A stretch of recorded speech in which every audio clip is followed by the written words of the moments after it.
Olá, seja bem-vindo à quarta parte da nossa série sobre a teoria da razão prática de Joseph Res. Na terceira aula desse curso, na aula passada, nós vimos alguns exemplos de crenças de deliberações que, de acordo com Res, poderiam ser explanadas, seriam melhor analisadas como expressões de razões excludentes.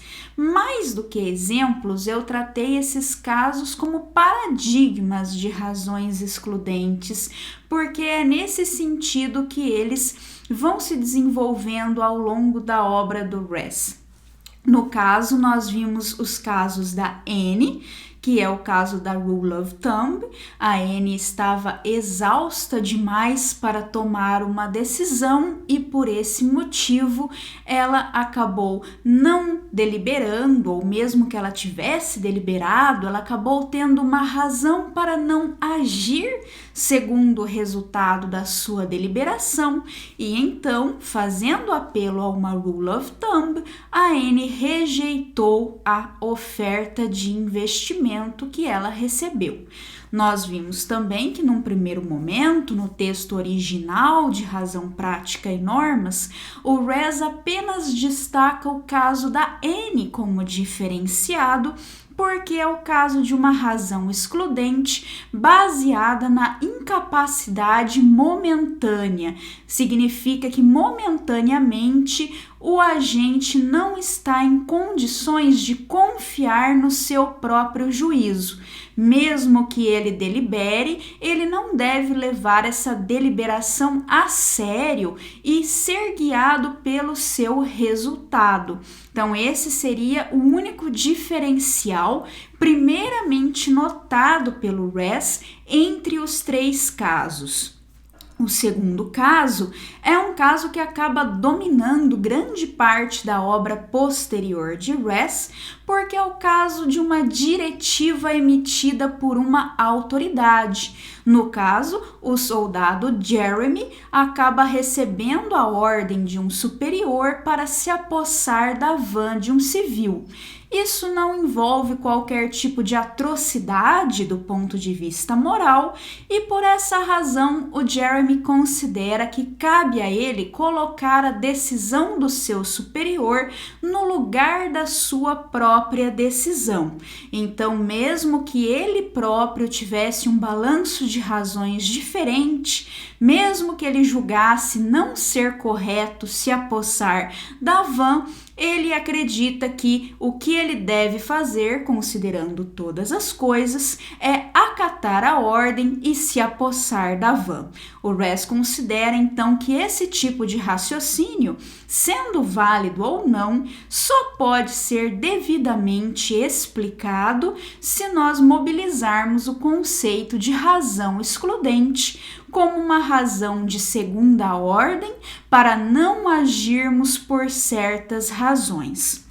A razão excludente só faz diferença no nosso raciocínio, ela só é mesmo notada uma vez que ela exclua da deliberação as razões mais fortes. Isso é bastante evidente, bastante fácil de ser percebido, porque, embora a razão excludente nos leve a desconsiderar razões que são válidas, se essas razões forem mais fracas, elas serão derrotadas no próprio balanço de razões, um outro nível de avaliação da ação em que consideramos apenas as razões de primeira ordem, e com isso, o próprio balanço de razões já nos levará a um resultado para o qual a razão excludente não fará qualquer diferença. Então, o problema que nós temos com as razões excludentes é justamente como pode ser racional excluirmos de consideração razões que são válidas e que, sem a razão excludente, teriam prevalecido no balanço de razões. Quer dizer, teriam sido justamente as razões mais fortes. Nos casos da Anne e do Jeremy, nós acabamos usando a razão excludente como uma evidência de que temos outro tipo de razão para agir e uma evidência de que nós podemos nos adequar melhor a essas outras razões, as próprias razões excluídas mais fortes, no caso, se nós não nos guiarmos diretamente por essas razões, por isso elas serão excluídas, mas nos guiarmos, em vez disso, pela razão excludente, né? Então, a razão excludente se torna também, ela tem também essa dimensão de uma razão de primeira ordem quando ela é uma razão protegida.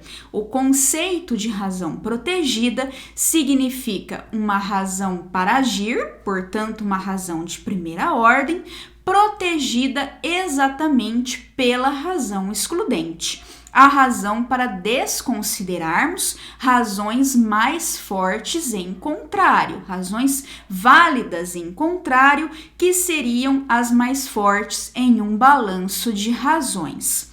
Então, quando nós nos guiamos por essa razão protegida, isso significa que nós podemos aumentar a nossa conformidade com as próprias razões de primeira ordem que foram excluídas. Se isso é o caso, nós temos um argumento a favor da validade da razão protegida, a favor da validade, da legitimidade da ordem que nós recebemos e a favor da rule of thumb que estamos adotando. Então, seria melhor nós acatarmos as diretivas da autoridade, seria melhor nós adequarmos a nossa ação a uma determinada regra do que nos guiarmos diretamente pelo balanço de razões. Nós otimizamos a nossa racionalidade ao agirmos por essas normas que têm a dimensão também de razão excludente. Ora, isso significa então que essas razões excludentes são de um tipo evidencial, digamos assim, não sei se existe essa palavra em português, mas elas servem como evidência, é esse o significado que eu quero transmitir, tá? Então, são razões que servem como evidência de que temos outras razões e de que vamos nos adequar, nos conformar melhor a essas outras razões se nós nos guiarmos não diretamente por essas razões, mas pelas normas, pelas regras, pelas ordens emitidas pela autoridade. O Ress considera que isso não implica que essas razões sejam apenas de valor cognitivo, que elas não tenham uma força normativa em seu próprio direito. Até porque ele considera que se nós ignorarmos a força normativa dessas razões protegidas e acabarmos em cada caso deliberando que temos ou não razões mais fortes para fazer, nós derrotaremos o próprio propósito da existência dessas razões protegidas. Então, para que elas cumpram a sua finalidade de maximização, de otimização da nossa racionalidade, para que elas prestem o serviço para o qual elas existem, é preciso que nós confiramos a essas normas uma força independente como razões. Ou seja, como eu disse, é preciso que nós as consideremos como razões em seu próprio direito. Então, isso é uma explicação, claro que vou aprofundar, vou falar disso ainda várias vezes em outras aulas, mas é uma explicação inicial do que ocorre nos casos da Anne e do Jeremy, se nós considerarmos que essas razões são válidas. Lembrando que você não encontra, por exemplo, uma teoria normativa da autoridade na obra Razão Prática e Normas, que é a obra que estamos considerando de uma maneira um pouco mais detida nessas primeiras aulas. Então, esta não é, eu já disse mais de uma vez, uma obra de filosofia normativa, por isso não existem ali teses morais a respeito da legitimidade da autoridade. Existem apenas algumas menções rápidas e não argumentos desenvolvidos nesse sentido.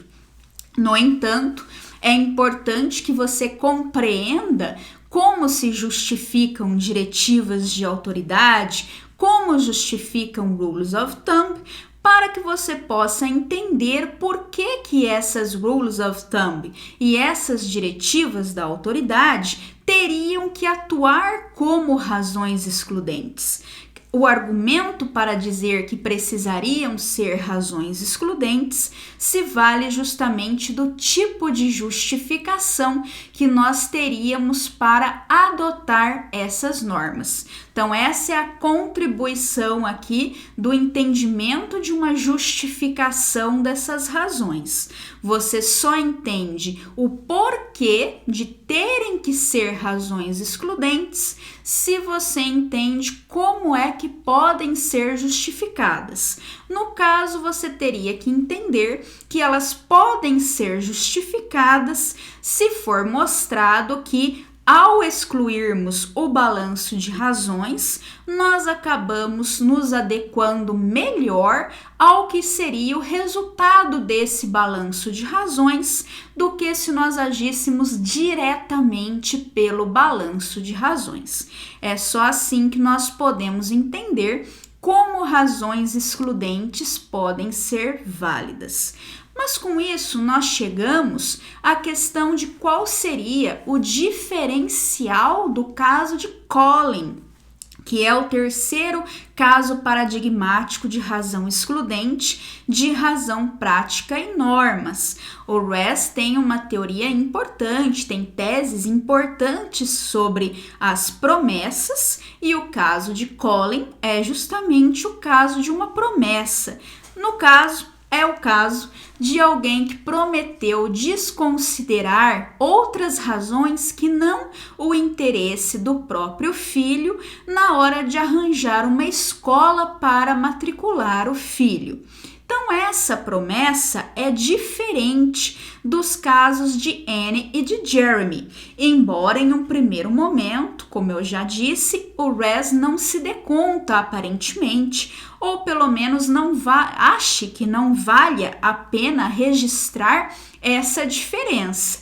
Eu diria que apenas posteriormente é que ele realmente percebeu a importância da diferença do caso de Collin, né? E percebeu mesmo, né, que deveria destacar essa diferença, ou seja, na obra original, eu expliquei há pouco que ele havia mencionado que apenas o caso da Anne era diferenciado. E eu até comentei na aula passada que eu mesma não percebo por que seria tão importante essa diferença do caso da Anne, uma vez que o Ress faz questão de notar que o diferencial do caso da Anne, o fato dela ter uma incapacidade momentânea, não deve ser confundido com uma razão de primeira ordem contra o ato mental de deliberar. Continua para ele sendo uma razão de segunda ordem para não agirmos sob certas razões válidas. Então, na verdade, não me parece que seja um diferencial relevante, a menos que o Ress estivesse errado. Só se você considerar que a incapacidade momentânea de fato significa apenas uma razão para não deliberar e não uma razão para excluir razões. Aí até deixaria de ser uma razão excludente e essa seria a relevância.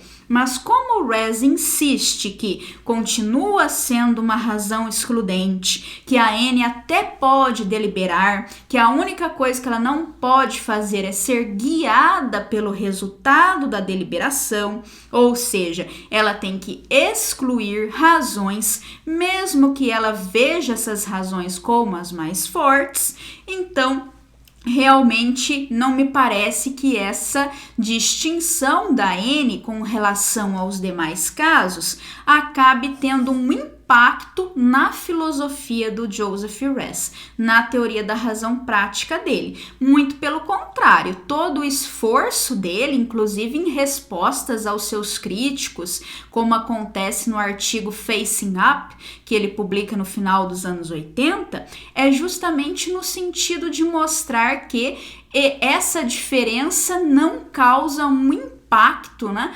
no tipo de razão excludente que a N tem.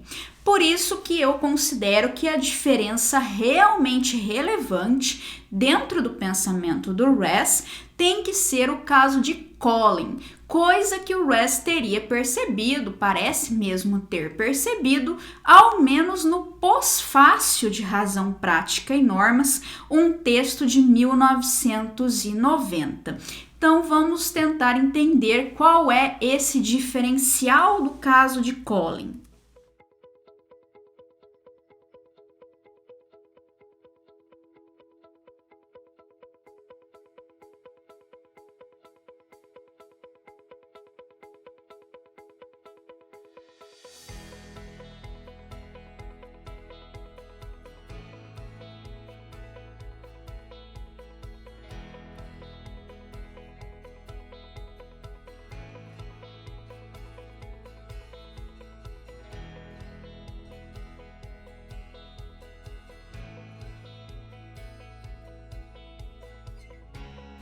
Possamos compreender melhor o diferencial do caso do Collin, nós vamos fazer um pequeno desvio e vamos acabar entrando sim na filosofia normativa do Ress, na teoria normativa da autoridade, que é explicada com maior riqueza de detalhes na obra The Morality of Freedom, de 1986.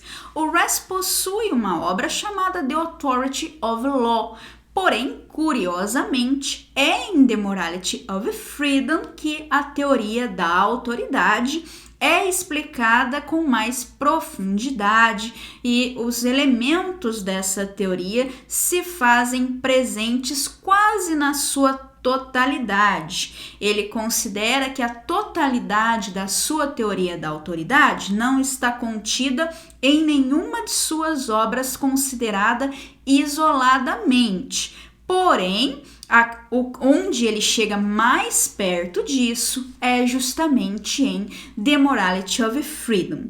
Como eu estava dizendo que para entendermos a validade de razões excludentes, por que razões excludentes deveriam atuar como tal, precisamos entender a sua justificação.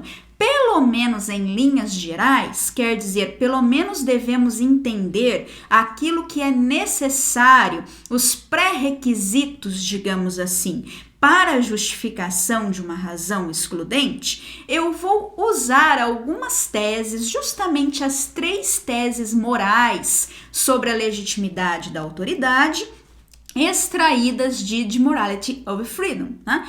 Então, você verá que essas 3 teses normativas acabam sendo um desdobramento do argumento de razão prática e normas. Você só consegue entender o porquê dessas 3 teses normativas se você parte desse princípio colocado em razão prática e normas, de que uma razão excludente é válida, uma vez que a ação de acordo com ela, a ação guiada por ela, acaba otimizando a nossa racionalidade, a nossa conformidade às próprias razões excluídas. O Ress diz também no Pós-Fácil de Razão Prática e Normas de 1990 que essa justificação, essa estratégia é instrumental. Eu até já mencionei isso em alguns momentos do nosso curso. É um argumento instrumental a favor de normas, a favor da validade de razões excludentes. Então, você precisa entender a estrutura desse argumento, para que você entenda o próprio porquê de razões excludentes, né? Por que razões excludentes atuam como tal? E, ao mesmo tempo, colocar isso de uma forma um pouquinho mais concreta. O pensamento do Res é sempre bastante abstrato, bastante analítico nesse sentido, fica no plano conceitual. Mas, se você pegar as 3 teses normativas de Morality of Freedom, fica um pouquinho menos abstrato do que está em razão prática e normas, ao mesmo tempo que razão prática e normas é aquilo que abre caminho para as 3 teses normativas de The Morality of Freedom. Então, é importante entender esses 2 pontos em conexão, em conjunção, porque uma coisa está muito ligada à outra. Então, vejamos qual seria essa primeira tese normativa a ser notada da obra de 1986. Começamos pela tese da dependência, de acordo com a qual todas as diretivas dotadas de autoridade devem se basear em razões que já se aplicam independentemente aos sujeitos das diretivas e são relevantes para a sua ação nas circunstâncias cobertas pela diretiva. Ou seja, veja que aqui justamente é preciso, de acordo com essa tese, que haja razões subjacentes às ordens, às diretivas emitidas por autoridades, de tal maneira que essas razões subjacentes sejam razões válidas àquele que estiver submetido a essa autoridade. Então, não podem ser razões aplicáveis apenas à autoridade, sem qualquer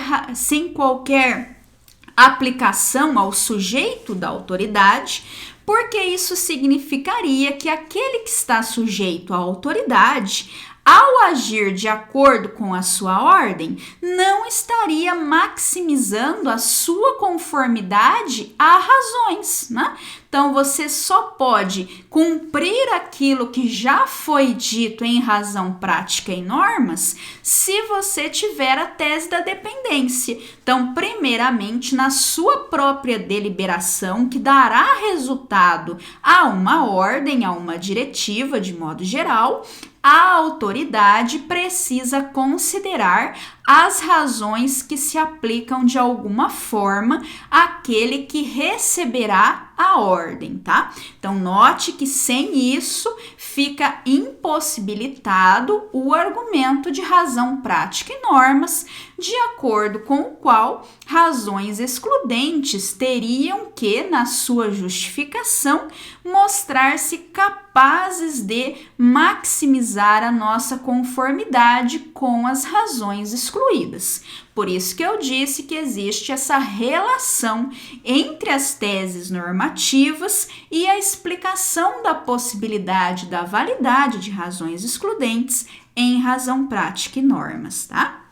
Agora passemos então a uma segunda tese normativa derivada da tese da dependência. A segunda tese normativa da obra The Morality of Freedom, uma tese normativa sobre a legitimidade da autoridade, nos diz que a diretiva da autoridade é uma razão para a prática de uma ação que não deve ser somada às outras razões relevantes quando avaliamos o que fazer, mas deve excluir e assumir o lugar de algumas delas. Deve excluir, claro que aqui nós nos lembramos imediatamente das razões excludentes. As razões excludentes não devem justamente entrar no balanço de razões de primeira ordem. Elas não devem competir em força, em importância com as razões de primeira ordem. Nós precisamos justamente tirar de consideração algumas razões de primeira ordem em função da razão excludente. E então, nós temos, como eu falei há pouco, o conceito de razão protegida, que é o fato da norma ser também uma razão de primeira ordem. por isso ela irá ocupar o lugar dessas razões que foram excluídas. Quantas razões são excluídas depende do escopo da razão excludente. Pelo menos algumas razões precisam ser excluídas para que nós tenhamos uma norma, para que tenhamos uma razão de segunda ordem propriamente colocada na situação. Então, a tese da preempção é justamente uma explicitação, uma aplicação da própria explicação do próprio conceito de razão excludente, tá? Por isso, tudo aqui está relacionado com a base que é construída em razão prática e normas. Então, tese da dependência significa que, ao deliberar sobre qual ordem deve ser emitida, qual diretiva deve ser emitida, a autoridade considera as razões que se aplicam ao sujeito dessa norma que está para ser feita. A tese da preempção diz justamente que o sujeito não deve considerar essa norma em pé de igualdade com razões de primeira ordem dentro do balanço de razões, mas deve justamente considerar o aspecto da norma enquanto razão excludente. E aí, por fim, nós chegamos à tese mais importante das três teses morais ou normativas de The Morality of Freedom, que é a tese da justificação normal. A tese da justificação normal tem esse nome porque o Res não quer se comprometer com uma tese mais forte, de acordo com a qual seria sempre necessário e suficiente justificarmos a autoridade dessa forma. Ele quer dizer apenas que essa é a justificação em circunstâncias normais ou no mais das vezes. A tese diz o seguinte: o modo normal de estabelecer que uma pessoa tem autoridade sobre outra envolve mostrar que o suposto sujeito provavelmente se conforma melhor com as razões que se aplicam a ele, para além das diretivas da autoridade, se ele aceita as diretivas da suposta autoridade como vinculantes e tenta segui-las, em vez de tentar seguir diretamente as razões que se aplicam a ele. Você pode observar, então, que a tese da justificação normal apenas restabelece, no fim das contas, a tese de Res sobre a justificação de razões excludentes, explicada de um modo aprofundado no pós-fácil de razão prática e normas. Então, você pode até considerar que, como aquele pós-fácil é posterior a The Morality of Freedom, as duas coisas foram desenvolvidas mais ou menos simultaneamente no pensamento de Res, né? A parte mais normativa e a parte mais analítica da teoria. É um amadurecimento da teoria com respeito àquilo que foi feito no texto original de razão prática e normas, né? É como se o Res tivesse finalmente amadurecido a sua resposta para a questão: como pode ser racional agirmos por uma razão que nos faz tirar da nossa deliberação razões que são válidas e que, se a razão excludente fizer alguma diferença no nosso raciocínio, serão justamente as nossas razões mais fortes. O único jeito de responder isso, eu tenho insistido, na visão do Res, é dizer que esse modo indireto é o modo mais eficiente de nos conformarmos às razões que foram excluídas. Isso, então, seria a tese relativamente, ao menos, às rules of thumb, que afetam o raciocínio da N, e a autoridade, que afeta o raciocínio do Jeremy, né? Isso se você, é claro, considerar que o argumento é bem sucedido. Claro que nós ainda teríamos que ter um argumento mais concreto, um argumento que de fato mostrasse por que é assim. E o Rest tem tentativas de nos mostrar por que é assim. Ou seja, porque a obediência à autoridade de fato maximiza a nossa racionalidade. Em que circunstâncias isso pode ser verdade? Porque do jeito que está colocado aqui na tese da justificação normal, ainda é algo muito preliminar, digamos. Nada nos garante de que será o caso em algum contexto, em alguma circunstância, da autoridade de fato ser capaz de nos prestar esse serviço. Então, pode ser que essa seja a maneira de justificarmos a legitimidade da autoridade, mas que simplesmente não existam situações em que a autoridade de fato consiga ampliar a nossa conformidade, a probabilidade, ao menos, de conformidade da nossa parte às razões de primeira ordem que se aplicam a nós. Isso, então, precisa de um preenchimento, digamos assim. Isso é um esqueleto que precisa receber propriamente um corpo, né? E o Rest tenta fazer isso com pelo menos 3 argumentos distintos. Um deles, o argumento baseado no papel da autoridade em problemas de coordenação, será o mais importante. Portanto, para nós avaliarmos se a teoria normativa de Rest é bem sucedida, nós teremos que avaliarmos o sucesso desse argumento particular, desse argumento mais específico.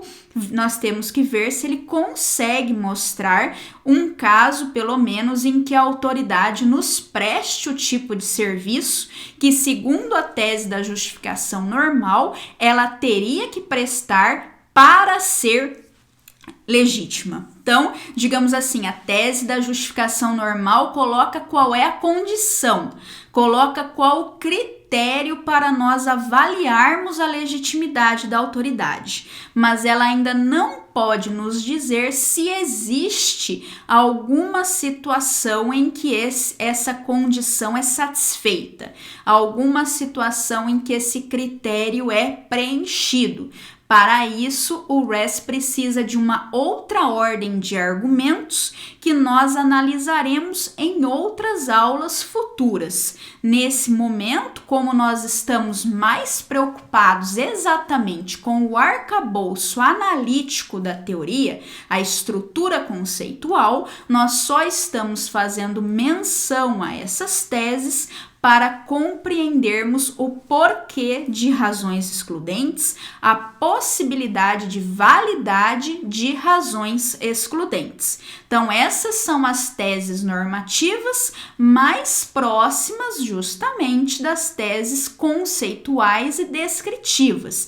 Aqui existe até um entrelaçamento entre as teses normativas e as teses puramente conceituais, a tal ponto de você não conseguir traçar esse limite com muita clareza. Quando ele tentar mostrar a possibilidade de satisfação da condição colocada na tese da justificação normal, aí sim nós estaremos em um território mais claramente normativo, mais claramente pertencente à filosofia moral e política. Muito bem, nós falamos do modo normal de justificarmos autoridades, nós falamos do modo instrumental de justificarmos as rules of thumb, né? No caso, rules of thumb são justificadas instrumentalmente porque são dispositivos que nós adotamos quando nós precisamos diminuir a ansiedade de tomar uma decisão. Imagine, por exemplo, que você seja uma pessoa indecisa, uma pessoa que diante de um cardápio muito extenso no restaurante vai ficar meia hora para decidir o que comer. Então, no seu caso específico, vale a pena adotar uma rule of thumb que te leve a escolher simplesmente o que alguém escolheu na mesa vizinha, o que alguém que está te acompanhando escolheu, ou coisa que o valha, só para você não ter essa ansiedade de tomar a decisão, para que você não perca tanto tempo, né? Nós também podemos ter rules of thumb que servem simplesmente para que nós diminuamos a probabilidade de erros nas nossas decisões. Por exemplo, é melhor você seguir sempre a prescrição exata de um determinado medicamento se você não tem nenhum conhecimento farmacológico, nenhum conhecimento sobre o efeito desse medicamento no seu corpo, para decidir que, porque você está se sentindo bem, por exemplo, é hora de parar de tomar o medicamento. Você pode tomar decisões erradas se você fizer isso, então a melhor rule of thumb para você é simplesmente seguir à risca as prescrições do seu médico. Então, rules of thumb tem esse aspecto puramente instrumental, servem para nos ajudar com esses propósitos de diminuir probabilidade de erro, diminuir ansiedade, diminuir custos da tomada de decisão de uma maneira geral. Já as diretivas da autoridade são justificadas na mesma direção instrumental, como aquilo que é chamado pelo próprio Ress de concepção de serviço da autoridade. Significa que a autoridade também deve nos tornar mais racionais do que nós seríamos se não agíssemos de acordo com as suas diretivas, né? Então, nesse sentido, há uma similaridade muito próxima entre a justificação das rules of thumb e a justificação da autoridade. Pelo menos a estrutura conceitual dessas justificações é muito parecida. Claro, nós podemos então questionar se de fato é possível que se dê uma justificação instrumental para normas. O Ress costuma ser questionado, inclusive nesse sentido, se é possível fundar obrigações nesse tipo de justificação instrumental. Em outras palavras, se nós conseguiríamos de fato imaginar que um sujeito seria vinculado por uma norma em um caso em que ele está ciente de que a norma está fazendo com que a gente haja contra o resultado do balanço de razões, um caso específico desse tipo, um caso em que o sujeito descobriu que a norma o leva a cometer um erro, mesmo que em geral a norma amplie o seu índice de acertos. Então, será que nesse caso em que a norma leva a um erro claro, não seria mais racional o sujeito deixar a norma de lado, né, e agir de acordo com o balanço de razões? Então, isso significaria que a norma não consegue ser vinculante naqueles casos que nós chamamos de casos subótimos, né? Que são os casos justamente em que a justificação para termos a norma não se aplica. São os casos em que nós estaremos agindo em desconformidade com a razão de primeira ordem válida mais forte. Pode ser, eu repito, que no atacado, de uma maneira geral, a nossa conformidade com a norma de fato amplie a conformidade com o balanço de razões. Mas nos casos em que a norma o leva a tomar uma decisão subótima, quer dizer, uma decisão que é pior do que poderia ter sido se você não tivesse que seguir a norma, então nesses casos seria melhor você ignorar a norma e segui-la apenas quando pelo menos não é claro que a norma esteja ditando uma decisão subótima.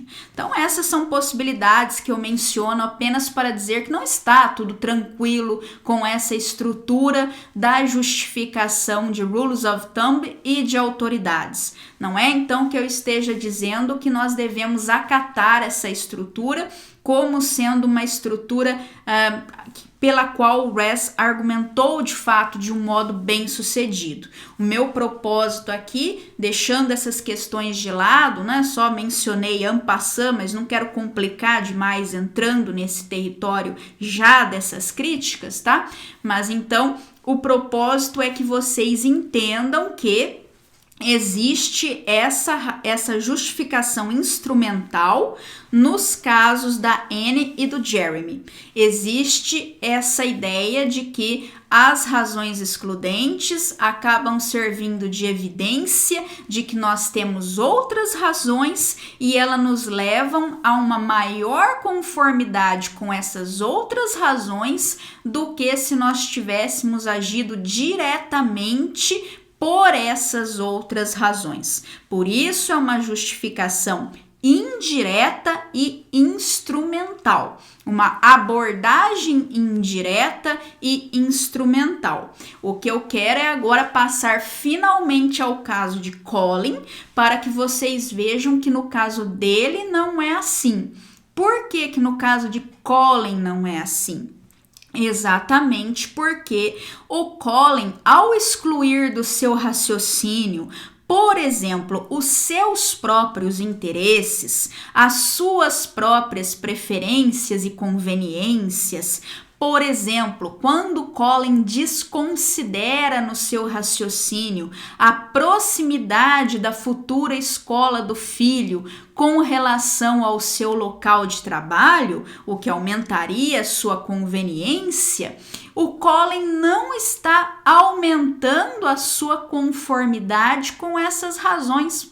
Então, na verdade, tudo muda no caso das promessas. O caso das promessas é um caso especial, ele sim, e não o caso da Anne, porque aqui nós não temos na promessa uma evidência de que existem outras razões que se aplicam a nós e que estamos aumentando essa conformidade com essas outras razões ao agirmos pela promessa. Por isso que o Res diz que o caso da promessa é diferenciado, diz isso, eu repito, em 1990, porque é um caso motivacional. Quer dizer, no caso da promessa, então, você está de fato agindo contra a conformidade com as razões que foram excluídas. As razões excluídas não serão razões com as quais nos conformaremos melhor ao não agirmos diretamente por elas, ao não deixarmos que elas guiem as nossas ações. Então, nós de fato prejudicaremos essas razões ao excluí-las, e isso, no entanto, não conta contra a validade da promessa, não conta contra a validade da razão excludente. Então, esse é o caso especial, esse é o diferencial do caso do Colin. Quando Colin deixa de lado os seus próprios interesses, porque ele prometeu fazer isso, o Colin não está aumentando ou contribuindo provavelmente para o aumento da conformidade da ação aos seus próprios interesses. Isso é que é fundamental no caso de Colin, isso é que muda tudo no tipo de razão excludente que nós temos aqui. Então, por que o Colin pode fazer uma coisa dessas?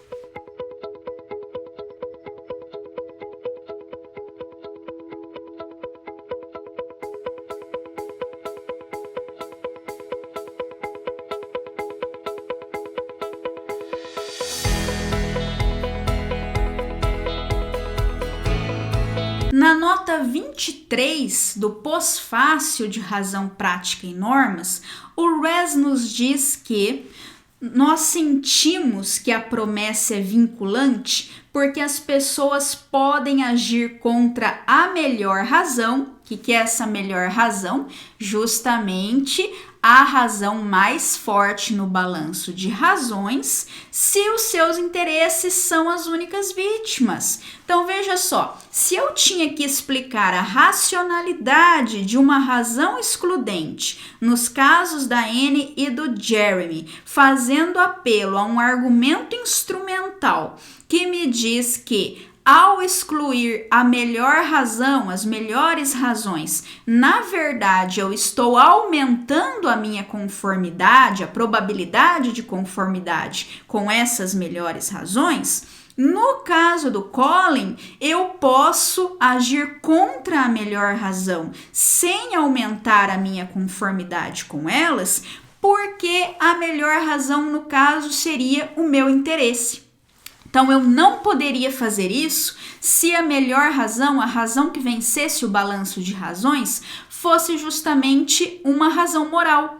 Então, você não teria uma promessa vinculante, não seria uma promessa válida, não geraria uma obrigação se o Colin tivesse prometido para a esposa que ele desconsideraria outras razões que não o interesse do filho e estivesse pensando com isso que essas outras razões poderiam ser até razões de justiça, né? O Colin, então, poderia até roubar dinheiro de alguém para pagar uma escola melhor para o filho, por exemplo. Ele não pode prometer tal coisa. Essa promessa não seria válida. Não seria válida porque, no caso, a melhor razão, vítima da razão excludente, não seria o seu próprio interesse. Seria, no caso, o interesse de uma outra pessoa, um interesse, inclusive, digno de proteção em um direito com um peso moral. E isso não pode ocorrer, né?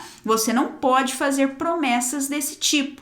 Por isso, essa nota 23 me parece essencial para a compreensão das promessas, para a compreensão de como a razão excludente, no caso do Colin, pode ser válida, já que no caso dela, nós não podemos apelar à mesma estrutura argumentativa que está sendo utilizada na justificação dos casos da Anne e do Jeremy. Para encerrar, então, nós devemos notar que nessa nota 23, o Rez está fazendo menção a um conceito diferente do conceito de razão excludente. A razão excludente é uma razão para não agirmos por uma certa razão válida de primeira ordem.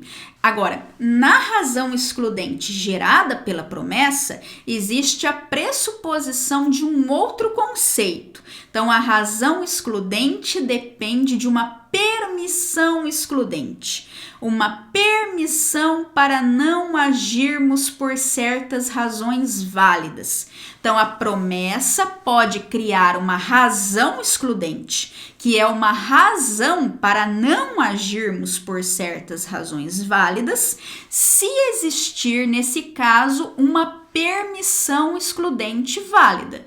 Quer dizer, uma autorização, uma licença, uma liberdade para que a gente não haja por uma razão, mesmo que ela seja mais forte, mesmo sendo uma razão válida. Então, essa permissão existe quando os nossos interesses é que estão em jogo. Eu tenho permissão para não me deixar guiar pelos meus próprios interesses. Como ele disse, são as únicas vítimas.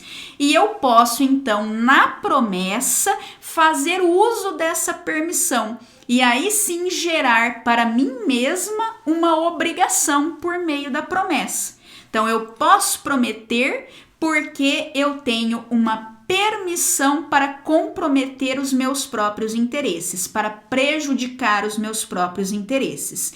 E a partir do momento que eu prometo, aí deixa de ser uma mera permissão e eu passo a ter que fazer isso. Eu passo a ter uma razão para não me guiar pelos meus próprios interesses. Mas eu não posso prometer agir contra razões morais fortes, razões morais que prevaleceriam em um balanço de razões, né? Eu não posso ter esse poder manipulativo de razões morais. Escolher fazer uma promessa, um ato voluntário de uma promessa e com isso tornar válido que eu desconsidere razões morais. Pelo menos é isso que nós temos em Razão Prática e Normas, e esse me parece um modo interessante de esclarecermos o conceito de promessa como uma razão excludente válida. Um modo muito diferente, como eu frisei ao longo da aula de hoje, do modo de justificarmos a validade das razões excludentes quando elas são rules of thumb ou diretivas de uma autoridade.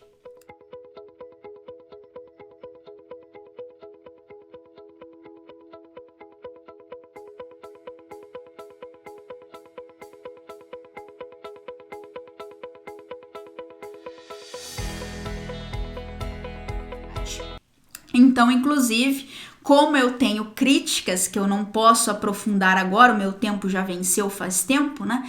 Eu não posso mais me alongar aqui, já fui longe demais. Então, eu tenho críticas às justificações instrumentais do Res. Esse caso Colin me parece o mais promissor.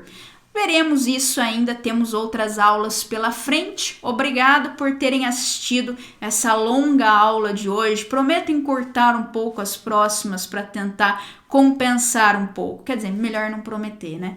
Enfim, tchau e até a próxima.